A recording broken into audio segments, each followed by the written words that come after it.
In today's video, I'm going to show you how to convert a Word document into a PDF using Google Drive. This quick and simple process is extremely useful when you want to preserve your document's formatting or share it in a more universal and professional format. Let's get started. First, open your web browser and go to Google Drive. If you're not already signed in, log in with your Google account credentials. Once you're in, you'll see your Drive homepage with all your saved files and folders. Next, locate the Word file that you want to convert. You can scroll through your Drive or use the search bar at the top to find it quickly. Once you've found your document, double-click to open it. Don't worry if it opens in Google Docs. That's exactly what we need. Google Docs allows you to easily convert Word files into PDFs. With your document open in Google Docs, look to the top left corner of the screen and click on the File menu. From the drop-down list, select Download and then choose PDF document.pdf from the submenu.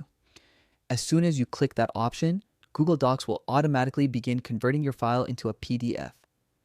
The conversion only takes a moment, and the newly created PDF file will download directly to your computer.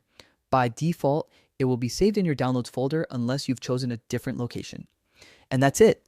You've successfully converted your Word document into a PDF using Google Drive. This method keeps your formatting intact, ensuring that fonts, spacing, and images remain exactly as they were in your original Word file. It's perfect for sending professional documents, submitting assignments, or archiving important files. Here's a quick tip. If you ever need to share the PDF directly from Google Drive instead of downloading it, simply right-click the file, choose Get Link, and set the permissions to anyone with the link can view. This way, you can easily share your PDF online without sending attachments.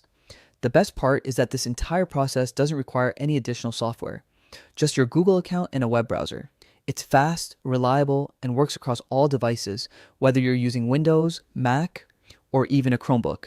If you found this tutorial helpful, make sure to check out more of our videos for quick and easy tips on using Google tools efficiently. Don't forget to like this video, subscribe to the channel, and turn on notifications so you never miss out on new tutorials. Thanks for watching, and I'll see you in the next video.